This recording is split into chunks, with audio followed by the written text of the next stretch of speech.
Kumusta po kayo? Bago po ang lahat, first things first.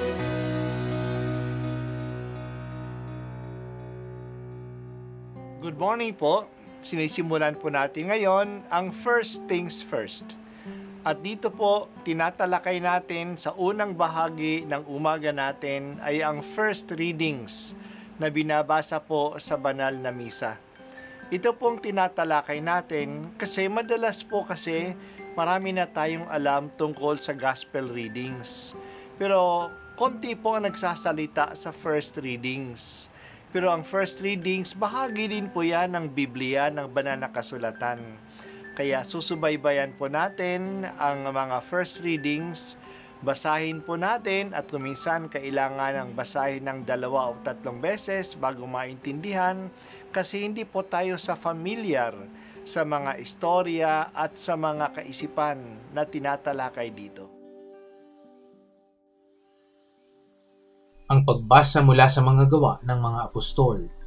Noong mga araw na iyon, kumilos agad ang mga hentil at ang mga Hudyo kasama ng kanilang mga pinuno laban sa mga apostol.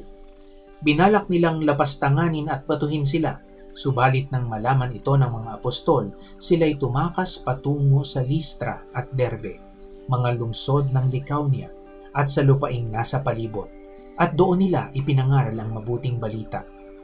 Sa Listra, may isang lalaking di makalakad sapagkat siya'y lumpo mula sa pagkabata.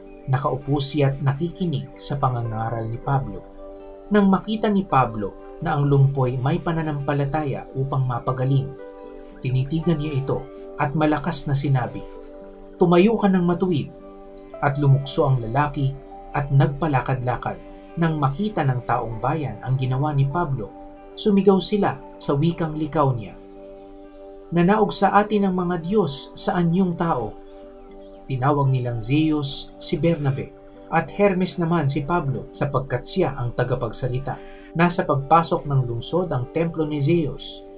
Nang marinig ng saserdote nito ang nangyari, nagdala siya sa pintong lungsod ng mga torong may kwintas na bulaklak upang ihandog niya at ng taong bayan sa mga apostol. Nang malaman ito ni Bernabe at Pablo, hinapak nila ang kanilang mga damit at patakbong pumagitna sa mga tao. Sumigaw sila, "Mga Ginoo, huwag ninyong gawin iyan. Mga tao rin kaming tulad ninyo. Ipinangaral namin sa inyo ang mabuting balita upang talikdan ninyo ang mga bagay na ito, na walang kabuluhan, at manumbalik kayo sa tunay na Diyos na siyang gumawa ng langit, ng lupa, at ng lahat ng naroroon. Nang nakalipas na mga panahon, hinayaan niyang sundin ng lahat ng bansa ang kani-kanilang kagustuhan. Gayon may nagbigay siya ng sapat na katibayan upang makilala ninyo siya sa pamamagitan ng kabutihang ginagawa niya sa inyo. Binibigyan niya kayo ng ulan mula sa langit at ng masaganang ani sa takdang panahon. Binubusog niya kayo ng pagkain at pinupuspos ng kagalakan ng inyong mga puso. Sa kabila ng mga pananalitang ito, nahirapan pa rin sila ng pagpigil sa mga tao sa paghahandog sa kanila. Ang salita ng Diyos. Salamat sa Diyos. Umalis si Pablo at si Bernabe sa Antioquia sa Pisidia dahil sa pagtanggi at pagbanta sa kanila ng mga Hudyo. Pumunta sila sa lungsod ng Listra at doon nagpahayag sa mga tao. Ito ay nasa probinsya ng Lycaonia at iba na ang lingwahe nila doon.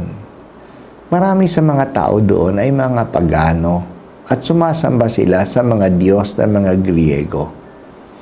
Doon pinagaling ni Pablo ang isang tao na lumpo mula pa sa kanyang pagkabata. Nakita ng mga taong bayan ang kanyang ginawa at humanga sila. Akala nila na mga Diyos sina Bernabe at Pablo na naging tao na nakakagawa ng ganyang himala. Itinuring nila si Bernabe na Zeus, ang pinunong Diyos, at si Pablo naman si Hermes o Mercury na siyang tagapagsalita ng mga Diyos. Dumating pa ang pari ng templo ni Zeus na may dala na toro upang ialay kina Bernabe at Pablo. Naggalit ang dalawa. Pinigilan nila ang mga tao na magsakripisyo. Tao lang sila, hindi mga Diyos. Ang pinapahayag nila ay ang tunay na Diyos, ang may likha ng langit at lupa, ang nagbibigay sa kanila ng ulan at init. Nagpadala siya ng isang tao na gumawa ng mga himala at kabutihan. Siya ang ipinapahayag nila at siya ang dapat nilang sambahin. Kahit na nagpapaliwanag sila, nahirapan silang pigilan ang mga tao na maghandog ng alay sa kanila. Makikita natin ang kahirapan na dinadaanan ng mga misyonero. Sa isang lungsod sila'y tinatanggihan at binabato pa nga. Iniintriga pa sila. Sa susunod na lungsod, gusto naman ni silang kilalanin na Diyos at sambahin. Ay, kay hirap ng buhay nila.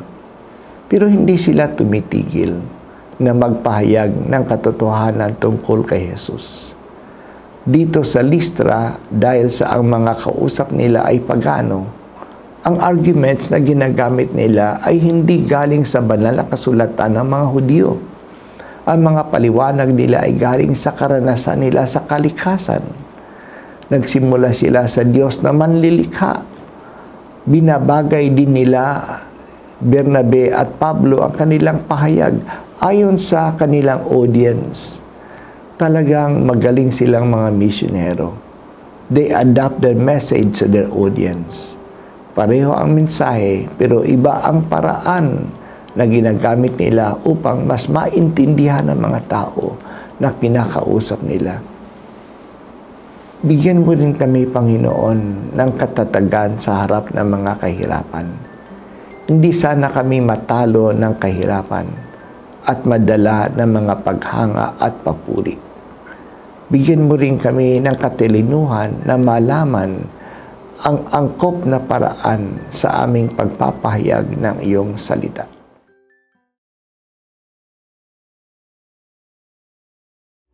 At ako po ay si Bishop Broderick Pabilio dito sa First Things First.